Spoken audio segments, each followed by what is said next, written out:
Hello everyone, welcome back to the channel. In this video, I'll show you how to use Dola AI with WhatsApp in 2026. Dola AI can make calendar management more convenient by allowing you to interact with your schedule through messaging. If WhatsApp is supported in your Dola setup, you can use it as a simple way to communicate with your calendar assistant. First, open Dola AI and follow the instructions to connect or access Dola through WhatsApp. Make sure you're using the correct account and complete any verification steps required during setup. Once the connection is ready, you can send Dola messages directly through WhatsApp. Instead of opening your calendar and manually creating an event, you can describe what you want in a normal message. For example, you can send a message like, "Schedule a meeting tomorrow at 3 p.m. for 1 hour."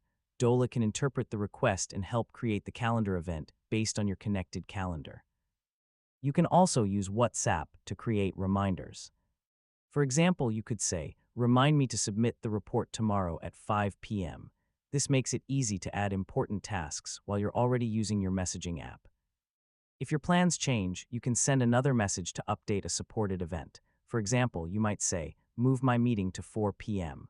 Always review the updated details before confirming the change. When using